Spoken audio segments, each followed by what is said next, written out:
PrismXR, those guys, they're fairly new to the VR accessory market, but I've reviewed their products like the Vega T1 low latency wireless earbuds, the Carina D1 charging dock, and the Carina W1 wearable backpack. They've done a really good job with all of them. When I saw they started making wireless gaming headphones, I reached out and they sent me their Vega Q1 gaming headset.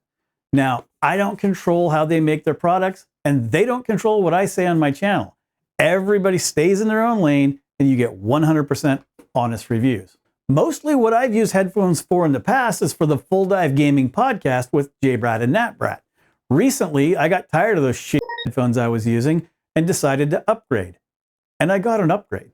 In the box for the PrismXR Vega Q1s, you get the headphones themselves, the wireless microphone, a USB-A to USB-C charge cord, a USB-C to 3.5 millimeter headphone jack, the USB dongle that actually comes with USB-A and USB-C,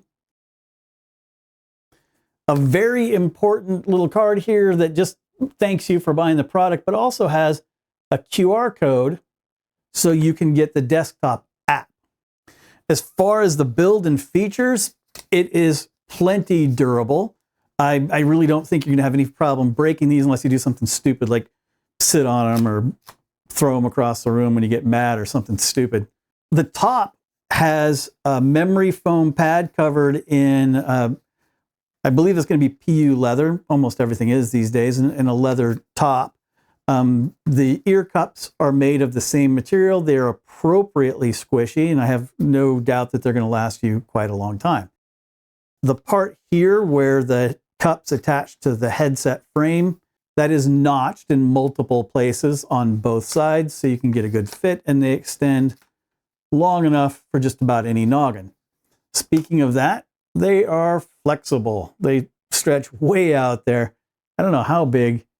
I mean, that's how big your head could, you could really go out to there. I mean, it's just Andre the Giant size noggins would be perfectly fine in these. For audio quality, you have 53 millimeter drivers in each ear. On the back are controls like a button here for turning your mic on and off. Button here powers them on and off, but also you can double tap that to change Bluetooth sources if you'd like. There is a scroll wheel for audio, stays in place where you want it. USB-C charge port on the very bottom, and just underneath that and towards the front is where the microphone inserts here with a 3.5 millimeter jack. This one. For sound quality, the 53 millimeter drivers get plenty loud. With my cell phone turned all the way up and the volume wheel turned to the max, it's got all the volume you will ever need and more. Bass feels appropriately boomy, mids are crisp, and the highs provide a lot of details. As a matter of fact, in songs I've listened to a million times, I still found lots of bits and pieces I've never noticed before for audio latency. Now, latency is the delay between the audio you hear and the video you are watching. Too much latency, and you'll see things happening on your screen, and the audio will come in with a delay. Let me show you. We can all agree watching a video or playing games with high latency like this really sucks. Imagine a shooting game where you pull the trigger and see the flash and the recoil, then half a second later, you hear the boom. Boom. Not good. Wired headphones and earbuds have almost no latency, typically 25 milliseconds or less. The PrismXR Vega Q1s promise 25 milliseconds of latency wireless. That is imperceptible to human ears. When you pull the trigger, you'll see the recoil and hear the boom at the same time. Like I mentioned before, PrismXR has a desktop app that can be used to control all kinds of audio settings like an equalizer, surround sound room profile, dynamic bass, smart volume, and voice clarity. As far as mic quality goes, this is my voice using the Rode Wireless Pro mic that I use for unboxing videos, things where I use my hands a lot, or where I'm on the move. Here's my voice using the Quadcast HyperX mic that I use for news videos, podcasts, and things where I don't have to use my hands much. And here's my voice using the PrismXR Vega Q1 headset microphone. I'm very happy with the audio quality of this headset for gaming. There's a clear difference, but this works very well for me. Hello, hello. As far as battery life goes, the PrismXR Vega Q1s have a 1050 megaamp hour battery. 1.21 gigawatts! And when a company makes a claim, I tend to test their claims. PrismXR claims that you get between 65 and 80 hours of battery life on a single charge, depending on how you're using these. And it only takes about 3 hours to fully recharge. I actually got 80 hours and 41 minutes using these in all sorts of ways. I was in Bluetooth mode, connected to the dongle with the mic on, the mic off, connected to a PC, connected to my cell phone, connected to my Steam Deck. I had these connected to everything. Like I said, microphone off, sometimes music, podcasts. I did it all, and I got 80 hours and 41 minutes. When a company tells you what their battery life is and they actually hit the mark, I really appreciate that. That's what I appreciate about you. Is that what you appreciate about me? So from the distance from the source, these have Bluetooth 5.0, and it's really important to me that I can use wireless headphones without having to worry about how far away I am from the source. So I connected my cell phone, left it here on my desk, and wandered all over my house. I was upstairs, I was downstairs, and I had a solid connection no matter where I went.